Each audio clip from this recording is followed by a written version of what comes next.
الحمد لله وكفى وسلام على عباده الذين اصطفى أما بعد أعوذ بالله من الشيطان الرجيم بسم الله الرحمن الرحيم وقالوا لا تنفروا في الحر قل نار جهنم أشد حرا صدق اللہ العظیم۔ ہم غلامان محمد ہیں اجالوں کے سفیر، ہم غلامان محمد ہیں اجالوں کے سفیر، ہم نے ہر دور میں ظلمت سے بغاوت کی ہے، ہم غلامان محمد ہیں اجالوں کے سفیر، ہم نے ہر دور میں ظلمت سے بغاوت کی ہے۔ دوستوں ہوں تو مسلمان ہو تم بھی ہم بھی، بات پابندی آئین شریعت کی ہے، بس وہ معیار محبت میں کھڑا اترا ہے جس نے سرتاج رسالت کی اطاعت کی ہے، اور معتبر دین ہی اس کا ہے نعیمہ زائد جس نے فرمان محمد سے بغاوت کی ہے۔ میرے محترم بزرگوں اور دوستوں، یہ دنیا ہے، اس دنیا کے اندر ہر طرح کے لوگ پائے جاتے ہیں، یہاں کافر بھی ہیں، مسلمان بھی ہیں، انسان بھی ہیں، مرد عورت سب ہیں، الگ الگ مزاج ہے، الگ الگ رنگ ڈھنگ ہے۔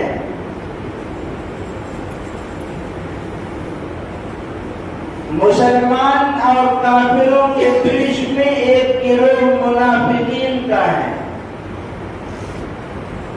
یہ منافقین کا رویہ، ان کی علامتیں آقا صلی اللہ علیہ وسلم نے احادیث میں بیان کی ہیں۔ جیسے مرد عورت کے بیچ میں ایک قسم ہجڑے کی ہوتی ہے جو ٹرینوں میں تالیاں بجا کر پیسے مانگتے ہیں، ایسے ہی کافر اور مسلمان کے بیچ میں ایک منافق ہوتا ہے، دوغلا قسم کا آدمی ہوتا ہے۔ ہمارے منہ پہ کچھ اور کہے گا، آپ کے منہ پہ کچھ اور کہے گا۔ قرآن پاک میں سورۃ البقرہ میں اللہ تعالیٰ نے ارشاد فرمایا ہے، یہ منافقین وَإِذَا لَقُوا الَّذِينَ قَالُوا آمَنَّا وَإِذَا خَلَوْا إِلَىٰ شَيَاطِينِهِمْ قَالُوا إِنَّا مَعَكُمْ إِنَّمَا نَحْنُ مُسْتَهْزِئُونَ۔ جب یہ مسلمانوں کے پاس آتے ہیں، صحابہ سے ملاقات ہوتی ہے، ارے ہم تمہارے پکے دوست ہیں، ہاتھ ملاؤ، یہ ہمارے پکے دوست ہیں۔ یہ جب صحابہ کے پاس آتے، اور جب کافروں کے پاس جاتے ہیں، ہم تمہارے ساتھ ہیں، ارے ہم ان کی مزہ لینے گئے تھے۔ صحابہ وہ تو بیوقوف لوگ ہیں، ان کو کیا اللہ تعالیٰ نے کہا الا انہم هم المستہزئون ولکن لا یشعرون، یہ جو مذاق اڑاتے نہیں، اور صحابہ کو بیوقوف کم وقتوں کو یہی نہیں پتہ یہ گھاٹے میں آ سکتے۔ تو رسول پاک صلی اللہ علیہ وسلم کی زندگی میں منافقوں سے بہت واسطہ پڑا ہے۔ یہ تو آپ صلی اللہ علیہ وسلم تھے، امام الانبیاء تھے۔ اگر اس نے کتابوں میں لکھا ہے، اگر وحی کا سلسلہ نہ ہوتا تو یہ امت کے اندر اتنا انتشار ہوتا اور اتنا خلفشار ہوتا کہ تاریخ اس کو رقم نہیں کر سکتی، لیکن وحی کا سلسلہ تھا، آقا صلی اللہ علیہ وسلم کو بتا دیا جاتا یہ منافق ہے، یہ اس طرح کرتا ہے، یہ اس طرح کرتا ہے۔ اس لیے ایک صحابی حضرت حذیفہ رضی اللہ عنہ، جن کو صاحب سر رسول اللہ صلی اللہ علیہ وسلم کہا جاتا ہے، رسول پاک صلی اللہ علیہ وسلم کا رازدار، سیکریٹری کہا جاتا ہے، ان کو آقا صلی اللہ علیہ وسلم نے منافقوں کے نام بتا دیے تھے، یہ منافق ہے، یہ منافق ہے، یہ منافق ہے۔ اس لیے حضرت عمر رضی اللہ عنہ جب دیکھتے کہ جس جنازے میں حضرت حذیفہ ہیں اس میں شریک ہوتے تھے اور جس میں حضرت حذیفہ نہ ہوتے حضرت عمر فاروق رضی اللہ عنہ اس میں شریک نہیں ہوتے تھے. یہ آکش وحی کا سلسلہ تھا. آپ صلی اللہ علیہ وسلم کو بتا دیا جاتا لیکن جیسا کارروائی کرنی چاہیے ویسا کارروائی نہیں کر سکتے تھے. آپ صلی اللہ علیہ وسلم تو چاہتے کر سکتے تھے لیکن آپ نے کیا نہیں. کیوں نہیں کیا؟ اس لیے نہیں کیا کہ یہ ظاہری طور پر کلمہ پڑھتے ہیں. اگر میں نے ان کو قتل کرا دیا اور ان کے خلاف ہم نے کارروائی کی تو دنیا والے کہیں گے محمد اپنے ہی آدمیوں کو جو کلمہ پڑھتے ہیں قتل کرتا ہے. اس سے اسلام بدنام ہوتا, میری جو ہے ذات بدنام ہوتی. اس لیے آقا صلی اللہ علیہ وسلم نے ان کا معاملہ اللہ کے حوالے کر دیا. بعض مرتبہ کارروائی بھی ہوئی لیکن یہی غزوہ تبوک ہے جو سن 9 ہجری میں پیش آیا ہے. روم کے بادشاہ سے ٹکر ہو رہی ہے. آقا صلی اللہ علیہ وسلم کا یہ آخری غزوہ ہے. اس سے پہلے غزوہ موتا ہو چکی ہے, شکست کا سامنا ہو چکا ہے. اس لیے اٹلی کا امپائر بیٹھا نہیں ہے, مسلمانوں کے خلاف سازشیں کر رہا ہے اور اسی مدینہ کی دھرتی پر منافقین پنپ رہے ہیں جو یہاں کی خفیہ رپورٹ اٹلی کے امپائر کو پہنچا رہے ہیں اور یہاں مدینہ میں رہ کر ایک دوسرے کو برگلانے کی کوشش کر رہے ہیں. جب آقا صلی اللہ علیہ وسلم کے متعلق یہ خبر بھی اڑا دی گئی کہ آپ صلی اللہ علیہ وسلم کی وفات ہو گئی ہے اور آپ صلی اللہ علیہ وسلم کے ماننے والے لوگ فاقہ میں مبتلا ہیں, تنگ دستی کا شکار ہیں, تو موقع تھا کہ یہی وقت ہے کہ مدینہ پر حملہ کر دیا جائے, اسلام کا مسلمانوں کا نام و نشان مٹا دیا جائے. اچھا, شام کے راستے سے تجارتیں ہوتی تھی تو ایک گروہ جو ہے شام سے آیا, زیتون وغیرہ کی تجارت کرتے تھے لوگ, ان کے ذریعے سے مدینہ میں جناب رسول اللہ صلی اللہ علیہ وسلم کو یہ خبر ملی کہ رومی بادشاہ مسلمانوں پر چڑھائی کی تیاری کر رہا ہے, حملہ کی تیاری کر رہا ہے. اب دو موقع تھا, یا تو رسول پاک صلی اللہ علیہ وسلم مدینہ میں رہ کر اٹلی کے امپائر کا مقابلہ کرتے یا پھر مدینہ سے باہر نکل کر آپ اس سے جنگ کرتے. لیکن اگر آپ مدینہ ہی میں رہتے خطرہ تھا, بالکل خطرہ تھا کہ آپ شکست کھا جاتے.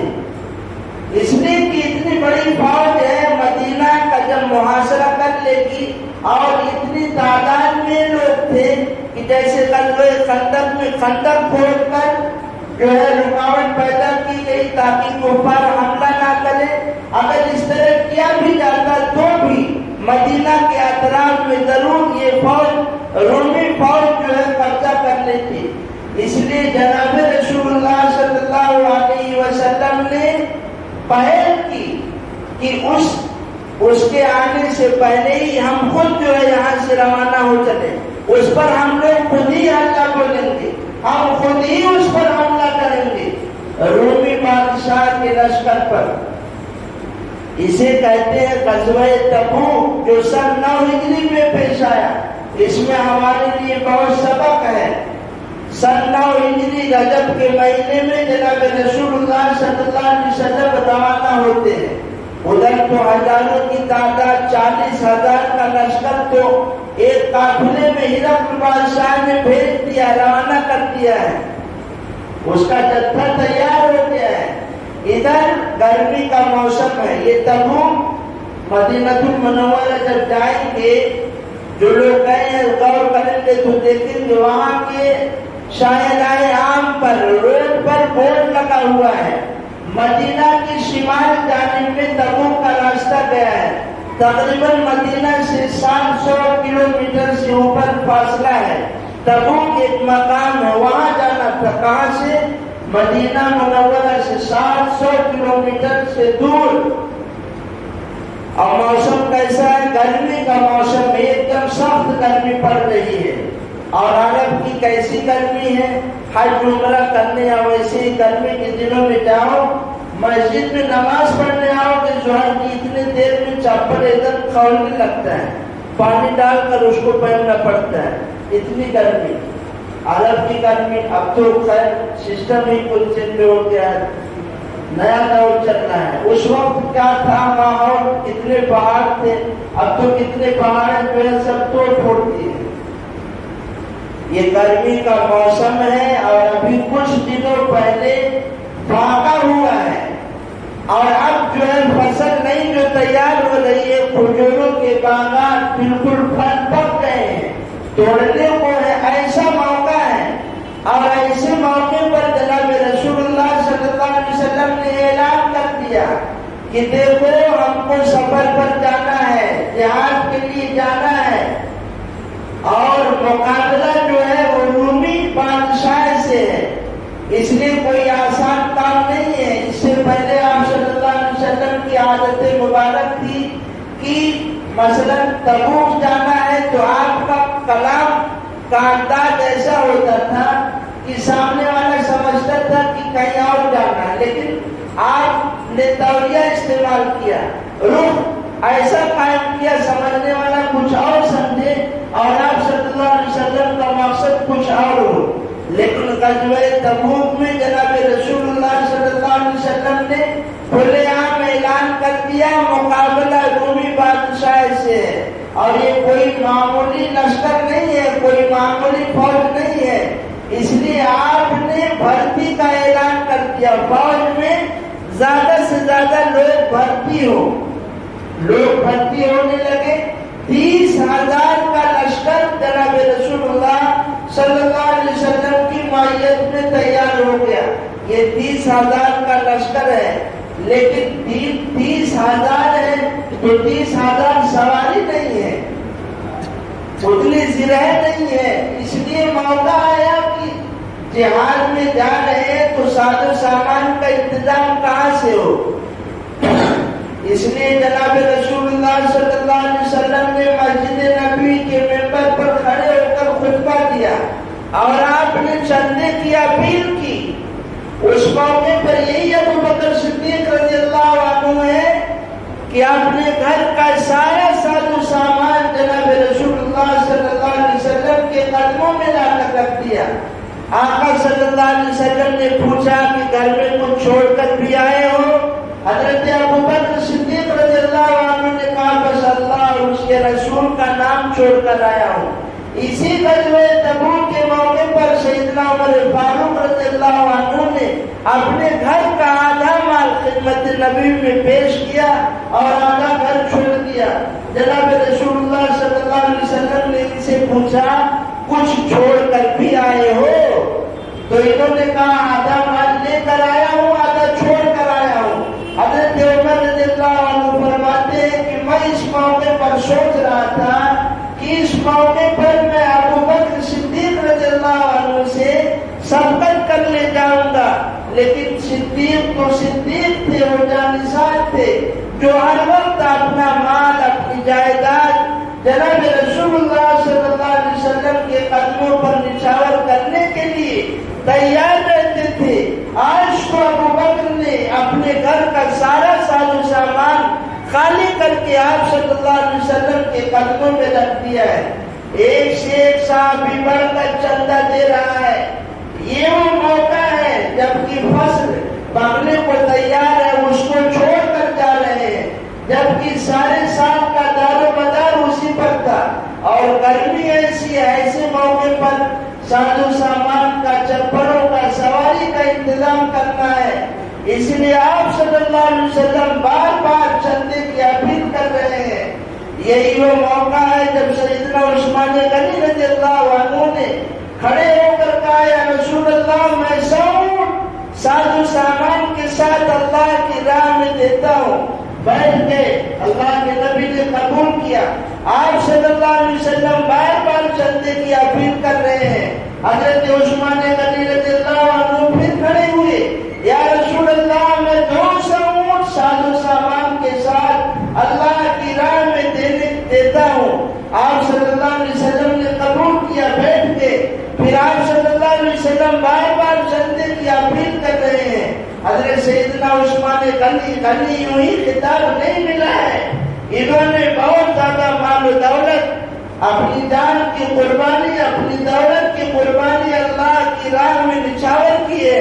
تیسری مرتبہ کھڑے ہوئے، یا رسول اللہ میں 300 اونٹ ساز و سامان کے ساتھ اللہ کی راہ میں دیتا ہوں. آپ صلی اللہ علیہ وسلم نے قبول کیا. آپ صلی اللہ علیہ وسلم خوش ہو گئے. روایت کے اندر ہے جناب رسول اللہ صلی اللہ علیہ وسلم نے ارشاد فرمایا کہ اگر عثمان اس کے بعد کوئی بھی عمل نہ کرے اس کو کوئی نقصان نہیں ہے. صرف یہی نہیں، بعد میں اپنی کرتے کی آستین میں کئی ہزار درہم بھر کر سیدنا عثمان غنی رضی اللہ عنہ لا کر آپ صلی اللہ علیہ وسلم کے گود میں ڈال دیا. روایت میں کہ آپ صلی اللہ علیہ وسلم خوشی کے مارے آپ کا چہرہ دمک رہا ہے اور یوں سکوں کو الٹ پلٹ کر رہے ہیں اور عثمان غنی رضی اللہ عنہ کے بارے میں کہہ رہے ہیں عثمان میں تجھ سے خوش ہو گیا، اللہ بھی تجھ سے خوش ہو جائے. آج کے بعد تو اگر کوئی بھی عمل نہ کرے تجھ کو کوئی نقصان نہیں ہے. یہ چلتا ہو رہا ہے جہاد کے میدان کے لیے. بلکہ بعض علماء نے لکھا ہے کہ 30,000 کا یہ لشکر جس کو جو ضرورت پڑی سیدنا عثمان غنی رضی اللہ عنہ نے پہلے اس کو پورا کر دیا. یہ مالدار صحابہ تھے، اس میں غریب صحابہ بھی تھے جو پیچھے نہیں رہ گئے. حضرت ابو عقیل رضی اللہ عنہ ان کے پاس دینے کے لیے کچھ نہیں ہے، کیا کریں؟ کہ مزدوری کی. مزدوری کرنے کے بعد 2 وسق کھجور ملی، 1 وسق اپنے بچوں کے لیے رکھا اور لانے لگے خدمت اقدس میں. لیکن شرمندگی ہوئی کہ میری 1 کلو کھجور سے کیا ہوگا. جناب رسول اللہ صلی اللہ علیہ وسلم سمجھ گئے، اس لیے آپ نے بلا کر حضرت ابو عقیل سے وہ کھجور لی اور برکت کے طور پر ساری کھجور جو خزانہ جمع ہوا تھا اس پر ڈھیر چھڑک دیا آپ نے برکت کے لیے. یہ صرف مردوں کا کارنامہ نہیں ہے. حضرت عائشہ رضی اللہ عنہا کے گھر میں عورتوں نے بھی اس غزوہ تبوک کے موقع پر وہ کارنامہ انجام دیا ہے کہ عورتیں اپنے کان کی بالیاں، اپنی آنکھ کی نتھنیاں، اپنے کنگن، اپنے پائل حضرت عائشہ رضی اللہ عنہا کے گھر میں سونے چاندی کا ڈھیر لگا ہوا ہے.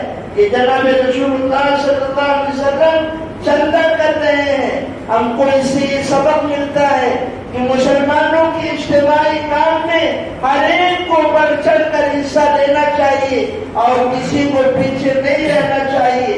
آج ہم قبضہ کیے بیٹھے ہیں اپنے مال و دولت پر، راہ حق میں خرچ کرنے کے لیے ہمارا دل کنجوسی کرتا ہے، جبکہ اللہ تبارک و تعالیٰ ارشاد فرماتے ہیں اگر تم دین کی خدمت نہیں کرو گے، دین کے نام پر خرچ نہیں کرو گے، دین کی تعلیم کے لیے، مساجد کے لیے، دینی شعبوں کے لیے تم مال خرچ نہیں کرو گے تو پھر اللہ تبارک و تعالیٰ تمہارے بدلے ایک ایسی قوم کو لائے گا جو مال خرچ کریں گے، جو دین کا کام کریں گے، اللہ کی راہ میں اپنے مال کو لٹائیں گے. ابھی آپ کہیں گے یہ کیسے ہوگا، کون سی قوم پیدا ہوگی؟ سلسلہ پیدائش چالو ہے. ہو سکتا ہے آپ چلے جائیں، آپ کے بعد جو نسل آئے اللہ ان کو کھڑا کرتے اور ان کے ذریعے سے اللہ تبارک و تعالیٰ خرچ کروائے، دین کی، شاعر اسلام کی اللہ ان کے ذریعے سے مضبوطی فرمائے. اور یہ بھی ہو سکتا ہے، یہ بھی ہو سکتا ہے اگر آپ کی نسل راہ راست پر نہ آئی اور دین کے لیے نہ کھڑی ہوئی تو حضرت حکیم الامت تھانوی رحمۃ اللہ علیہ لکھتے ہیں کہ قریب ہے کہ اللہ تم کو ہی اسلام سے نکال دے. تم ہی جو اسلام سے نکل جاؤ، اسلام سے خارج ہو جاؤ، تم کفر اختیار کر لو اور تمہارے بدلے میں اللہ غیر مسلموں کو اسلام کی، ایمان کی ہدایت دے کر اللہ ان کے ذریعے سے اسلام کو مضبوط کریں گے، شاعر اسلام کی حفاظت کریں گے. یہ خطرے کی گھنٹی ہے. اپنی سوسائٹی کا ہم جائزہ لیں, ہم کہاں ہیں. یہ ہمارے دلوں میں جو بزدلی ہے کہ اگر کوئی موقع آتا ہے اپنے گھر میں چھپ کر بیٹھ جاتے ہیں. رائے حق میں خرچ کرنے کا نمبر آتا ہے, اپنی جیبوں کی طرف نگاہ چلی جاتی ہے, جبکہ بینک بیلنس ہمارے پاس موجود ہے, لیکن دل اتنا گندا ہو چکا ہے, بخل ہمارے دل میں اتنا پیوست ہو چکا ہے کہ رائے حق میں خرچ کرنے کے لیے, اللہ کے نام پر خرچ کرنے کے لیے ہم آگے نہیں بڑھتے. یہ صحابہ تھے, 30,000 کا لشکر, اتنا سارا چندہ جمع ہوا اور یہ لشکر روانہ ہوا ہے. جناب رسول اللہ صلی اللہ علیہ وسلم 700 کلومیٹر سے دور مدینہ المنورہ سے روانہ ہوتے ہیں. ایک جگہ پڑھا کہ جہاں جہاں آپ صلی اللہ علیہ وسلم نے نمازیں پڑھی, وہاں پر مسجدیں بنی ہوئی ہیں. مسجد اخضر ہے, مسجد تبوک ہے, مسجد وادی قرا ہے, 15 مساجد تقریباً قائم ہیں. آپ صلی اللہ علیہ وسلم نے جہاں نماز پڑھی, جہاں نماز ادا کی. غزوہ تبوک آپ صلی اللہ علیہ وسلم پہنچ گئے, لیکن اس لشکر اسلام کا روب اور دبدبہ اللہ نے اٹلی کے امپائر پر اتنا بٹھا دیا کہ وہ میدان میں نہ آ سکا. جناب رسول اللہ صلی اللہ علیہ وسلم مزید اور دبدبہ روب بٹھانے کے لیے 20 دن آپ نے وہاں قیام کیا, اور 20 دن کے بعد آپ صلی اللہ علیہ وسلم وہاں سے واپس آئے. یہی وہ موقع ہے جس میں بہت لوگ منافقین بڑھ چڑھ کر مسلمانوں کو ورگلا رہے تھے. ایک تو آدمی دین کا کام خود ہی نہ کرے, اللہ کے راہ میں خود ہی نہ خرچ کرے اور دوسروں کو بھی روکے. تو یہ منافقین کا گروہ تھا. یہ منافقین دوسروں کو روکتے تھے کہ خرچ نہ کرو, اس گرمی کے موسم میں تم کہاں جاؤ گے. قرآن میں اللہ کہتا ہے, کہنے والے نے کہا قالوا لا تنفروا فی الحر, کہ یہ گرمی کا موسم ہے, اتنی تپاکی کی گرمی ہو رہی ہے, کہاں جہاد کے میدان میں جاؤ گے.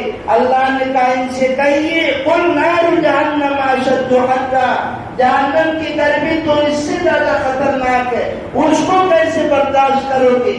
جناب رسول اللہ صلی اللہ علیہ وسلم کے صحابہ کو واقعی ہجرت یاد دلا کر تسلی دی گئی کہ تم اتنے لمبے سفر سے کیوں جو ہے مایوس ہو رہے ہو, اور اتنے بڑے لشکر سے اگر واسطہ پڑا ہے تو تم کیوں اپنے دل میں بزدلی لا رہے ہو. واقعہ یاد کرو اس واقعہ ہجرت کا کہ جب جناب رسول اللہ صلی اللہ علیہ وسلم کے خلاف پورے مکہ المکرمہ کے لوگ, بڑے بڑے گنڈے اور سرکنا بدماش قسم کے لوگ جناب رسول اللہ صلی اللہ علیہ وسلم کے قتل کے پیچھے پڑے ہیں.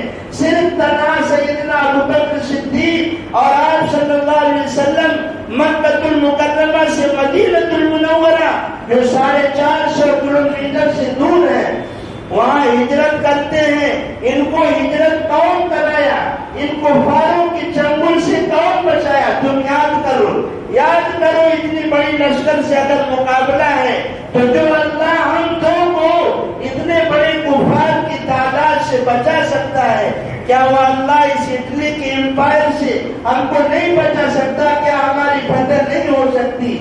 یاد کرو اس وقت کو جب اتنا لمبا سفر کر کے ہم لوگ یہاں آئے ہیں, جس کی وجہ سے اللہ نے تمہیں ہدایت دی, ایمان اور اسلام کا کلمہ تم نے پڑھ لیا, تو پھر اتنے لمبے دور مدینہ سے تبوک جانے کے لیے پیچھے کیوں ہٹتے ہو؟ لیکن یہ تو صحابہ تھے. صحابہ ایسی مثال نہ سورج نے نہ چاند نے دیکھا ہے اور نہ کوئی دیکھ سکے گا. یہ تو صحابہ تھے, آپ صلی اللہ علیہ وسلم کی ہر ادا پر مٹنے والے تھے. یا وہاں سے آئے ہیں غزوہ تبوک سے, یہی مدینہ المنورہ کی دھرتی پر. اس کا ہو گیا